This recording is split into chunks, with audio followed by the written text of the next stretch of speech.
I would do without you. It's good. It's good. All right. Cheers. I love you. To heartbreak. Cheers. I'm honestly not really in the mood for the holidays at all. And I feel like, I don't know, Mom, like I just feel bad that I'm broke and that I cannot give you guys You broke ass. stuff. That I like can't like, I don't know, like I want to get you a present for Christmas. gosh. I'm like stressing. Oh my Lord. Like literally, no. To be honest, and I'll let you guys all in this, I love the holiday spirit. I love Christmas. But the last, I don't know, kind of few years, it just feels like a lot more pressure. And I think right now, given everything that's going on in your life, and Nate's life, and my life, and Steven's life, it's not about like the gifts. The gift is you. I love you, the sheer opportunity that I have that you're down here for 2 weeks. What? I love you. That is like the best. We don't need It's just like Christmas. Like I love it for the fact that I get to be with you and it brings up all of the cozy feelings that I have about Christmas growing up. But like now as I'm getting older, the gift giving is stressful AF. Yeah, it is. And I have to say, it's just like, it's not like I love Thanksgiving because I feel like it's Christmas without the gifts. Oh. Yeah, because it represents, well, we celebrate Christmas, which is very fun, which is going to be really special that Christmas is on Christmas. the first day of Hanukkah. Yeah. So that's going to be really lovely. But yeah, it's more obligatory. And I think like I would really much rather feel inspired to get someone a gift even randomly, right? Throughout versus the year. Just like Christmas. Like, it's really fun when you're little. No, I love it. I love like the little guests. That's like, that was my most favorite time when I was little. And when you guys were little, and to keep you upstairs or keep you out awake going, oh my God, Santa came. Did he come? I don't know. Were you good little girl, little boy? But anyways, so yeah, this one I think holds a different meaning because Sky, you've been nailed with heartache. And I think I want to be able to use this opportunity to give your audience, our audience, just a real time and even some of the discussions that we have, but particularly right now as you're tending and stitching your heart. It's the worst. And like, I feel like there's no good time to be heartbroken at all. But I feel like, of course, this is happening. Thank you. Right? Like right before and in like the juicy times where you just want to cuddle with someone, and I don't know, it just, there's no other word to explain being heartbroken than just it fucking sucks, pardon my French, but there's no other way to say it. I know and I just was gonna have a moment where like when we were planning that one workshop on cuffing season and it's like it's any time of the season when you go through this amount of devastation and your heart is in pieces and shattered and torn apart, it doesn't matter what time of the year it is, right? At least this time of the year, Sky, the blessing in this is your home. I love you. And that's it. It's better that you're home and you're not like stuck in a place that you feel like it's your 9 to 5 or you can't get home to just fall apart and take your makeup off and just be raw and real. Like that's the gift in this. So don't worry about it. The holidays, let's just hunker in and be with family and friends and, of course, deep dive in those moments that you feel the grief coming on, but also be able to like have those moments of lightness. Yeah. And hence, let's pull a card because let's do it. These are our guardian cards. Mom, and I love these. And this is like the messengers from your light. Okay, so we'll both pick one. Also, before we do this, I just want to, this is a message to my guardian angels. I love you. I never realized that this was a thing, that like people are always like, money is energy, you guys. Yeah. I won't say exactly what happened, but I've been like stressing about money. And I got money today in my bank account. I looked on my Wells Fargo and it was like money. And I'm like, what the fuck? It's energy. It's energy. And I literally asked the universe, I'm like, and this has been super helpful. And I just asked for like, not for any of this pain to go away or for this person to choose me because I know that it's all happening for me, but I've been asking for endurance. Yeah. And I feel like the universe listened and gave me endurance financially because that has also been adding a lot towards my stress and has been honestly making this heartbreak feel a million times worse. Oh, heck yeah.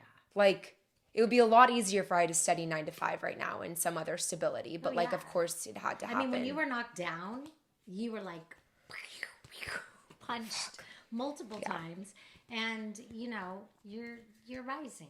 Love and you. you just take your time doing that, right? There's Okay, no I'm going to pick one. Okay, pick yours. Okay. And you guys, this is what we do, like, whenever I'm home with mom. Like, we literally just drink wine. We talk about anything and everything under the sun and drink wine and pull cards. Drink wine. And drink wine. No, we got lots of cards. Okay. Those are fun. Okay, go get yours. Sorry. Oh, sorry. Yeah. Okay, now? Okay, ready? Okay. Oh, okay, shit, what's yours? mine's other publications. Mom! I thought I took those out. Okay. Go. Okay. It's really for you. Fuck. Okay. Ooh. Self-criticism. Bro, we, your angels, ask you to please be more compassionate towards yourself.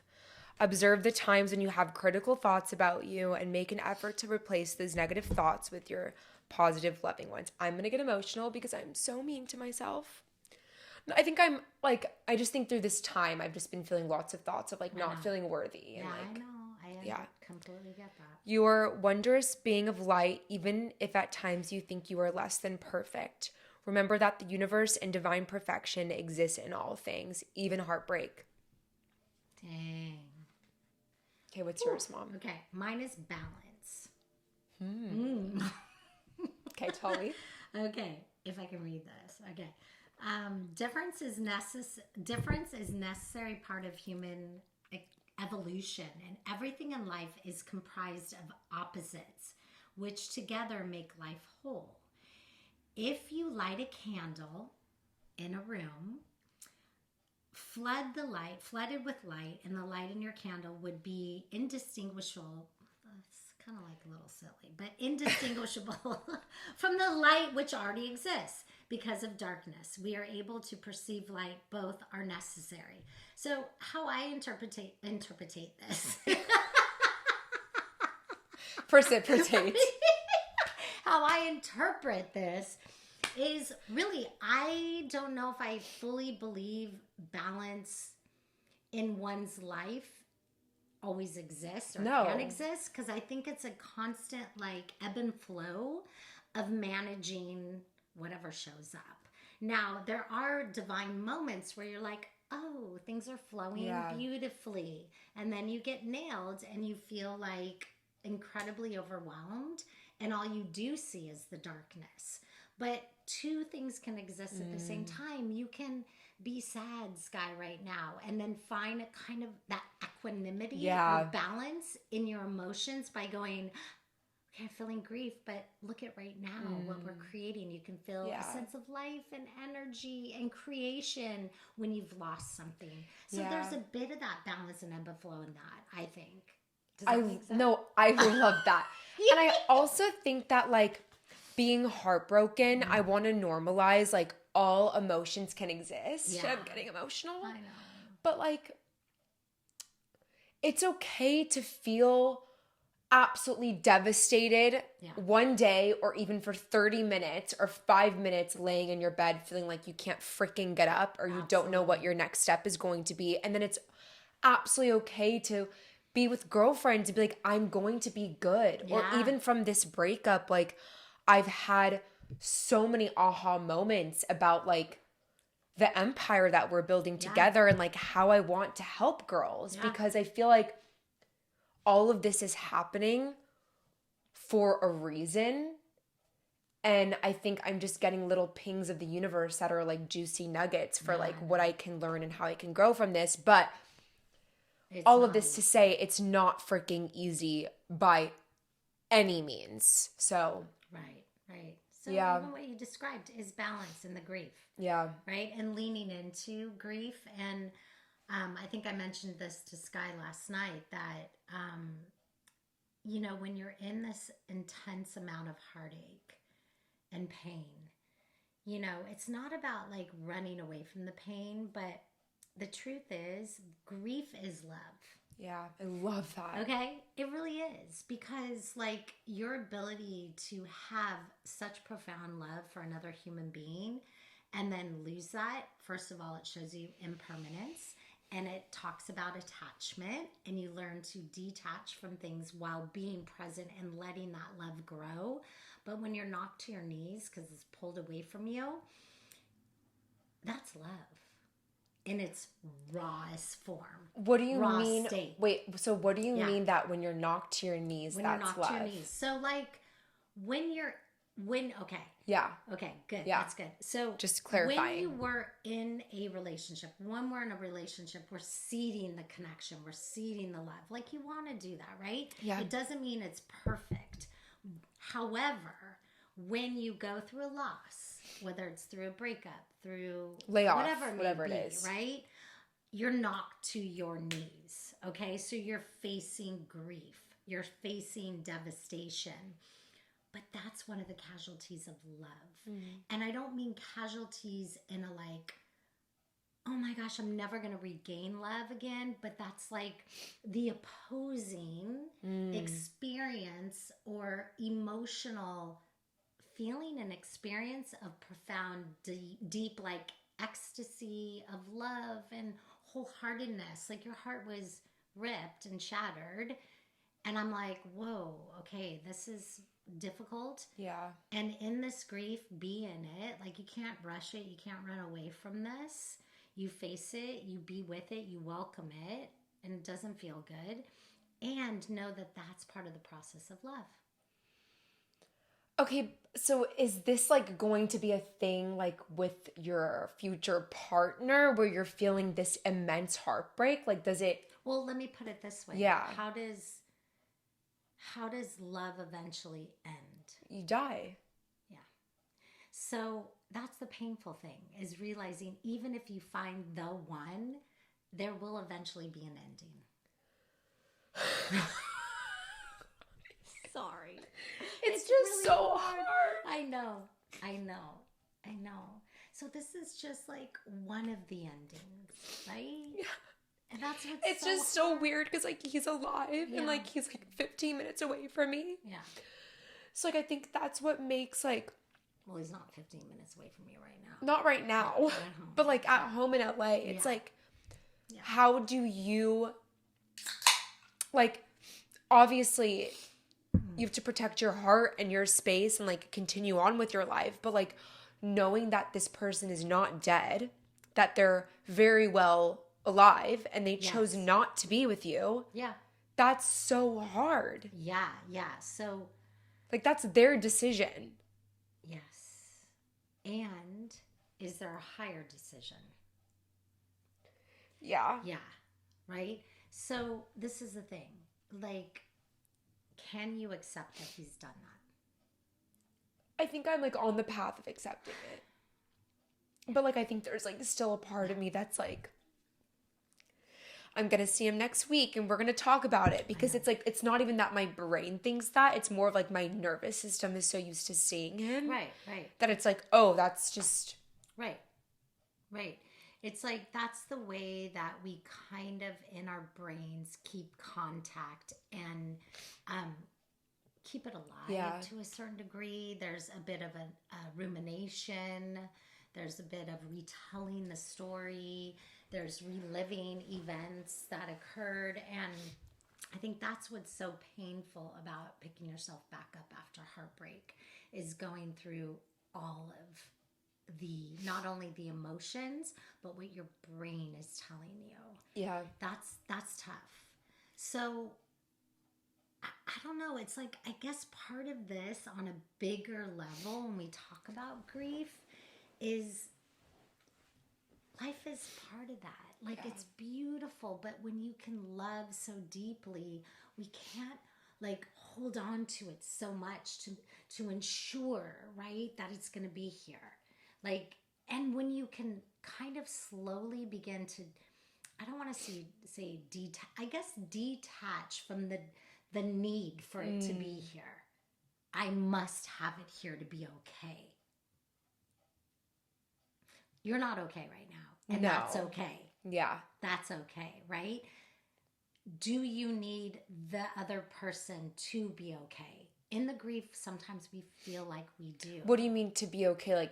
Like to be enough, to be worthy, to be deserving, to be loved, to be... You mean like that, the fact that he's not actively choosing me or here in my life, that I'm not enough. Our brains go there. Yeah. Yeah. Our brains want to attach to that notion that you're not because of the choice, but the choice, yes, it is about your relationship, but in other words, it's about their thinking and their perception and their needs and their desires.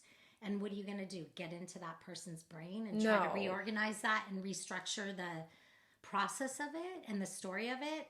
Do you want to do that? Or do you want someone to choose you and have you as a big yes? I want a big fuck yes. Right? Yeah. It's so tough. There's so much to be said about heartache. And so, I mean, for the sake of this, babe. Yeah. Like you said, you're not okay and it's the holiday season. And we talked a little bit about acceptance.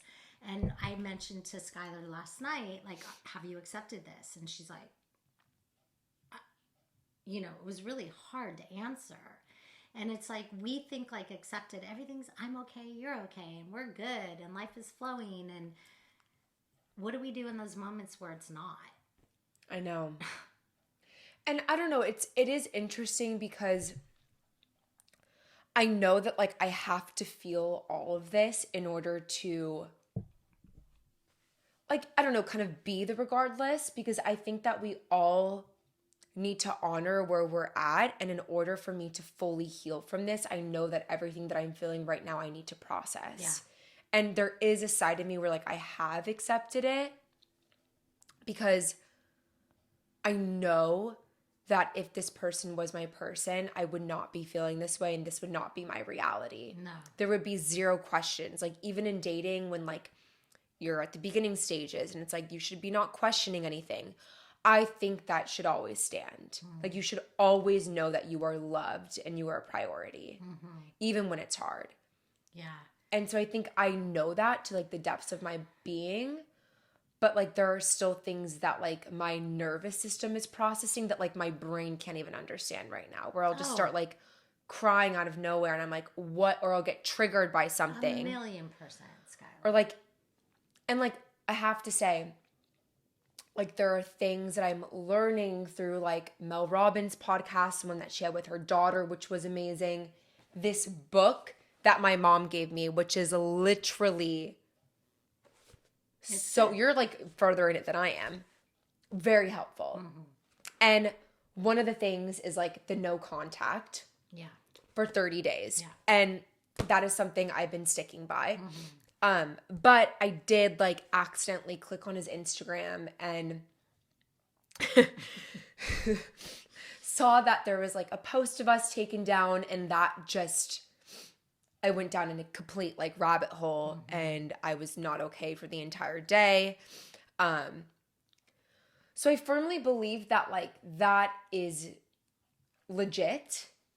And I should probably be a little bit the no contact. Yeah. So let's kind of unpack that. Yeah. But I do want to say, I just want to follow up on something you said. Okay.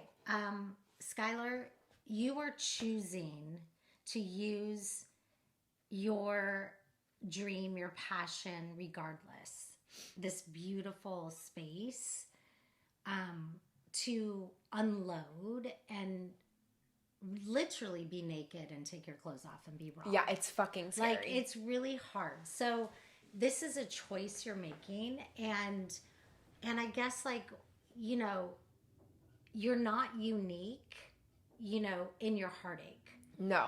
You're just making the choice to delicately and gracefully, respectfully unpack, so you can be like, we can have these conversations to normalize and validate this experience. And as we said before, it can be interpreted in multitudes of ways in life as far as grief goes. But in a loss of a heartache, there's nothing like it. There is nothing like seeing your child suffer. Like when I suffer, I'm like, it's like I'll deal with it. Like I've learned through the years to shepherd my pain and other people's pain, but to see my children go through it, like it's flipping insane, right? And I know, I got to take up this amount of space to let you find your way. And I know both you and your brother have us here to hold, when you want it, when you got a little soft spot. And yet you are freaking going, okay, let's go. Let's be loud. I need to help others. Yeah. So your pain is the pain that others feel. Yeah. And you're just taking this time to, in real time, express your pain and move through it, which I know you're doing this because it feels the most authentic thing to do for you. And so be it. Right? Yeah. So even if it will piss other people off, because hard. I know it will. Yeah. And it's like really hard because it's like, I know that me doing this, obviously any ex-boyfriend or ex-person would be like, what is she doing? Like I would probably be feeling the same way if my ex-boyfriend was doing it. So it's scary because you're unraveling love. Like you're unraveling your time and energy and commitment and dreams and visions and dreams with someone. And that's freaking hard. Yeah. And it's not in a way of like, screw them. And not at all. I'm going to get back and vengeance. It's not that. It's falling into the tenderness, you guys and Skylar, into the tenderness and the depth and the well of this shattered heart. And the only one that can put the little puzzle pieces back or stitch, right, will ultimately be you with your little people and your support system and your emotional SWAT team. Yeah. And we're all there cheering you on, right? And this isn't about causing harm. It's about, you guys, we're human. We're all in this stuff together. Like, we're in this world right now. And so I stand back and I'm like, dang, I could not have done. Really? No. Serious? No. Not at your age, for sure. Now I can talk about it. Yeah. Got enough war wounds, but literally, like, no. So I think it's like a gift for you, and I think this is a part of your healing, babe. I think so. It's like almost like exposure therapy in a way, and it's like keeping me accountable, and I'm like, whoa. It does. It keeps me accountable. It does. That's a really good way of putting it. I love that. So the first thing that I think is important that we have kind of talked about is the no contact. And I have to say, in all the years of my experience, and even for myself, when I went through a breakup even with Dad years ago, that was the hardest thing. I was like pining for contact. Just please call me. We didn't have cell phones, thank God. So I'd have to get like a rotary call. So much easier at that time. Yeah. Oh my God. Way easier because I could go hours. Yeah, and you can't even look at what they're doing on stories. He was in Australia. Oh my God, bro. Too. So I had no contact at all. But I do think it's incredibly important because I think you have to detach or untwine yourself from this individual emotionally, physically, and psychologically. Okay? You really do. Because it is too brutal of a process. You're feeling this. Are you feeling this on every level of your being? Every level. I feel ill. Yeah. So I think part of that too is to begin to put perspective on what happened and realize the power of your own brain and the narrative and the story and what it wants to do and how you might typically respond to those thoughts and how that impacts how you show up, which means I gotta text them. I gotta, stalk their Instagram. I gotta, that's part of, it's not helping in the healing process. No, I don't think. I think it causes, what's the word, like stagnation? Is that a word? Fuck. Stagnation. But I like what you said. But Mom, you did the same thing with the different words. It's a common thing. Right. So, of course you have tissues here. Yeah. So, no, I don't know. I feel like I need to stop looking at his Instagram because that was very triggering for me, and it's not helping my healing process whatsoever. No. And what are you reaching for? I don't know. Yeah, the typical thing is some sort of reconnection on some level. I think that could be what I think it could be on some level, reconnection, like a little missing him or like wondering what he's doing. Because even having more information about where he is like not helping me, because like my brain just starts to create narratives and stories about like what he's doing, what it used to look like, and like now it's no longer. Yeah, so it's not helping. Needs to start over. I think that 30 days needs to start fresh. It's kind of like an AA. When you have a drink, you have to start back to day one. Yes. So he'll walk in. But it's been hard. And I get that. It's like you're so accustomed to having this individual in your life. And you're so accustomed to like, what are they doing? Where are they? Oh my God, they're doing this. So it's okay. Like you got to give yourself a break with that. And maybe you can have someone that's your accountability partner. Mm-hmm. Like, for me, for sure, I'm like, Sky. Yeah. Like, just do this. Just give yourself a chance to just calm the central nervous system down. Feel like what it's like to not have this person in your life for those 30 days. And start to pay attention to what you're doing. That's creating the chaos internally.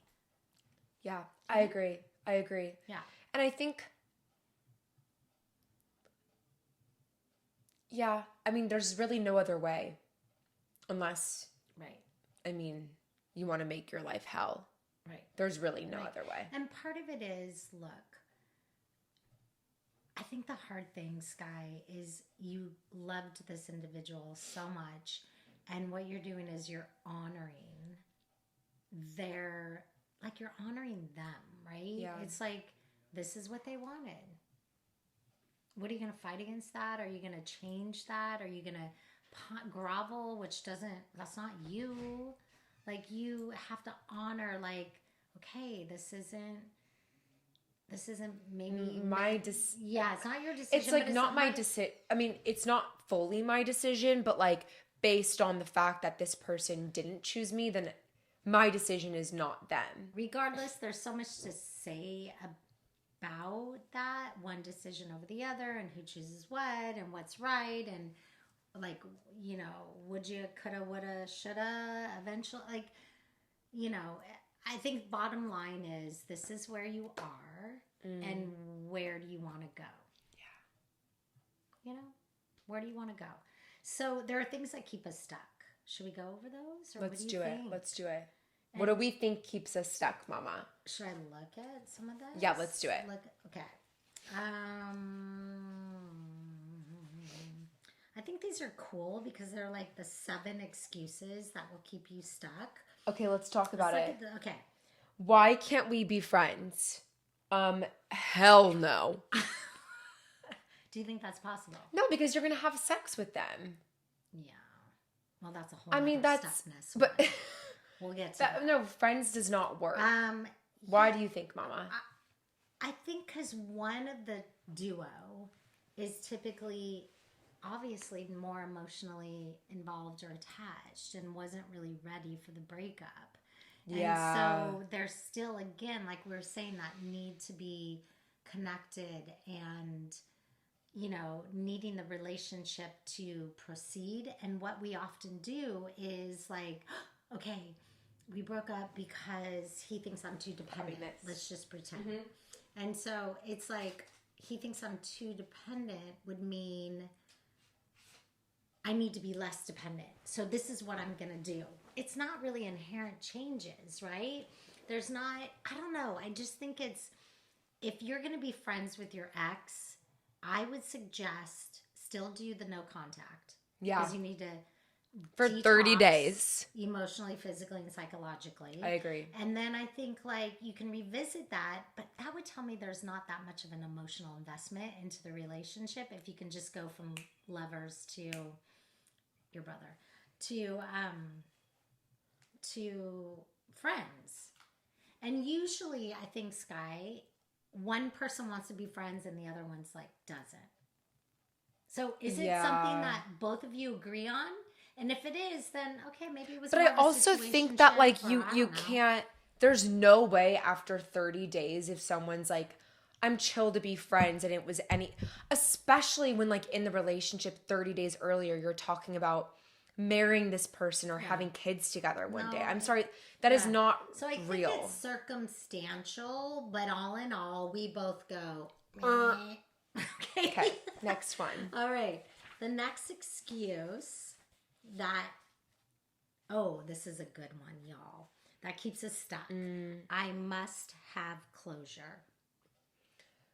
Closure, I don't think is a real thing. I think that you can... I don't know actually how I feel about this yet, because there are things that I feel like I want to say to this person that I wasn't able to communicate because I was so blindsided. Okay, that's the next one. Okay. So we're going to get to that. Okay. So closure, closure I don't think is real. So what do you think closure is? Like, what do you think? I think closure, like, I think the myth of closure is like, okay, now I know for every part of our relationship that when something happened that I didn't understand, I now know why. And now I understand why they had a legit reason to break up with me. Yeah. When I don't think that we can't be the other person. So how could we, like, I don't know. That's Yeah, it's really tough. It's like, I think that the reason why it keeps you stuck is because it prevents your mind, your brain wants to seek a clear understanding. It wants to put things into a nice little place to make you feel safe. So the need to have closure is like, I need to feel safe. I need to feel okay about this. Well, this is a freaking thing sometimes that you're not going to be okay with. Yeah. You're just not. And so, constantly needing to reanalyze, revisit, or have these conversations, is it really going to be enough? What is going to be closure? Is your heart really going to feel like, okay, got it, good? That's what I was saying. I know. So closure, honestly, is going to come with inside. That's it. And that leads us, like, kind of that question before, like, have you accepted? Yeah, It's like acceptance. It's like, okay, I am accepting this occurred. I'm accepting his decision. Yes. I'm accepting now my decision to leave the relationship. Yes. I'm accepting it's a thing. Yes. I'm accepting it happened. Yeah. I'm accepting... I need to move on. Yeah, he's no longer the person that I should be investing my energy into if it's not reciprocated. Right. Period. Period. So period. Right, period. So that is a closure becomes, a thing you do with you. It's like you. It's you here, versus you, right? Because they're no longer a part of. It's no longer a partnership. No, and it's really flipping hard, you guys. Especially in rug, you've been blindsided. Oh, trust me, that's why I can't, Mom. That's why I haven't accepted it yet. Yeah, I know. Well, I mean, yeah, I have accepted it. I have accepted it. You're in stages, but maybe not the finality of it. That it's like my life doesn't exist without that person, which that takes a while. That's just it, right? Yeah. So just catch yourself when you're finding yourself doing the things that you're like, I need this because I can't move on unless this. It's no. Like, really? How is that going to help you? Or is that going to reconnect, re-engage, re-traumatize, re-trigger? I don't know. I mean, it's a hard one. I mean, it's like, even with like your job, you're not going to wait for some fairy godmother to come and like give you your dream job. You just have to do it yourself. Yeah. I think it's like anything in life. You can't wait for someone to do something for you. It's up to you. Yeah, maybe also the other thing I was thinking about what you said earlier, it's like, do you think like by reaching out to seek the answers, let's say, because that's what your brain wants to do. So just know it's not like, oh, I need this. It's your flipping brain that's telling you because it wants to make sense of things. It wants to keep you safe. So if you don't feel safe, your brain's like, oh, get the answer. Have your last say, right? However, do you think it's just an excuse to reconnect? Absolutely. Yeah. Yeah. Or just to have that final hug. But what is the final hug is going to make you go back 5 million stages? Ugh. Because then, yeah. What? You're going to be reactivated? I know. All in here, Mom, all I know. everywhere, right? Yeah, It's not, I know. Again, take Yeah. some time, take some space. So number 3, Sky.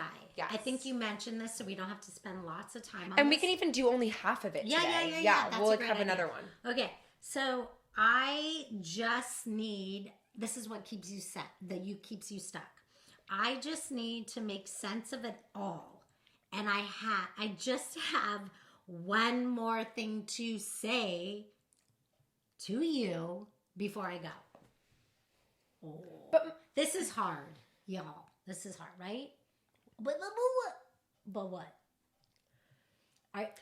it's very hard to go from like loving someone so deeply, Yes, to being with them for 2 years, and then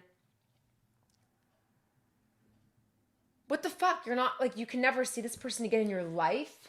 no, that's not true. It's just to, again, go back to I get triggered emotionally, physically, psychologically. So if you're getting triggered that way, then just still take some Also, time like, to tend. and you have no idea what this person is thinking about you. Who cares? Let them. Thank you, Mel Robbins. Seriously. I know. Who really, really, honestly, let them. Seriously, that's all I have to say. Because you cannot, Skylar, or anyone else, go inside that person's brain, and I wish I could do this, and re-knit what they're thinking.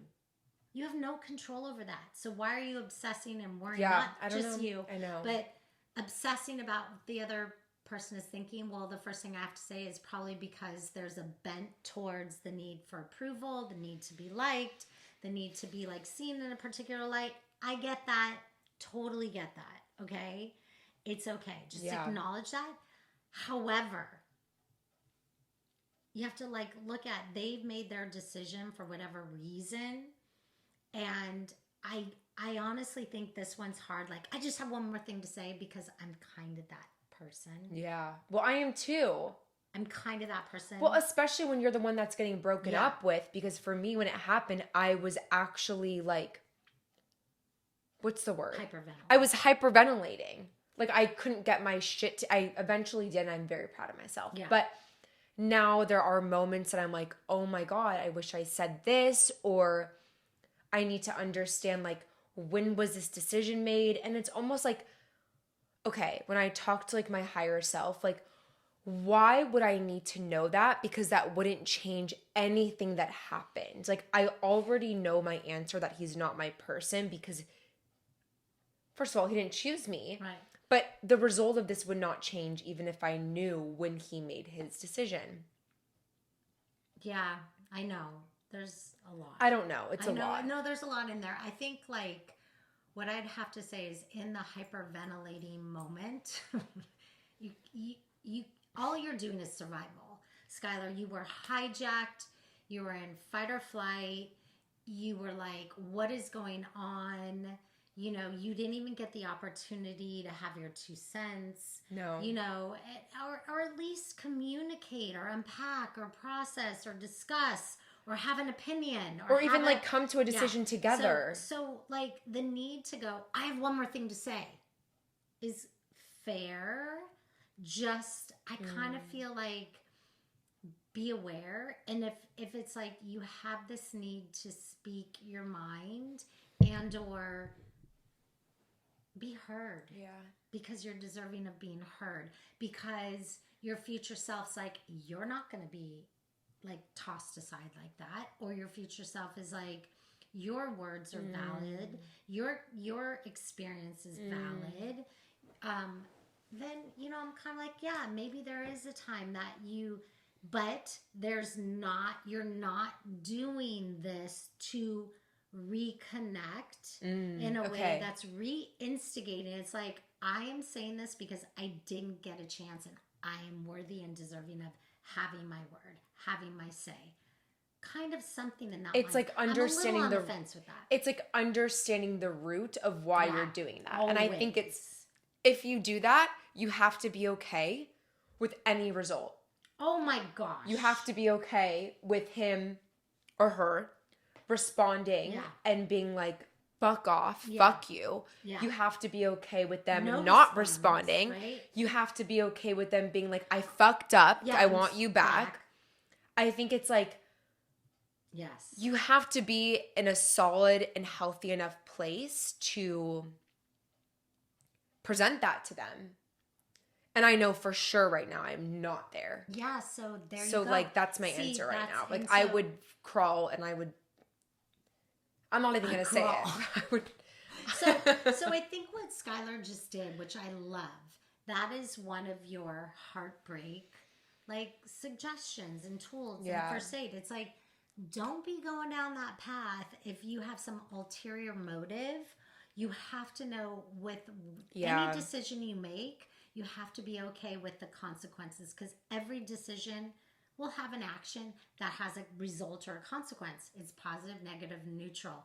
You got to accept that. And I think that goes back to the detachment from the attachment of what was. No longer exists, okay?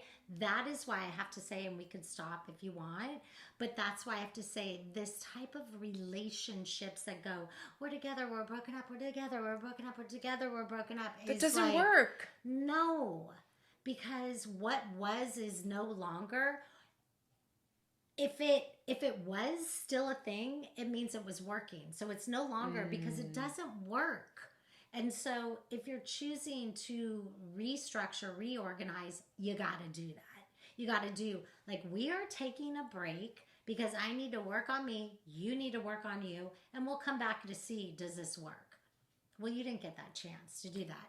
But it's like that back and forth. So you have to be cognizant and aware that when you make that decision to reconnect, to have your last word or last say, it's not for this closure. It's just like, wait, I'm doing this for myself. Yeah,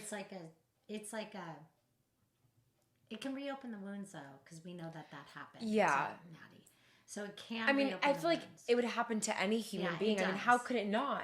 I know. Especially if you spend years with this person. Yeah, I know. And they're all you know and your best friend and you see a future with them. Like, to me, it's like, I think you have to be okay with like opening that wound again.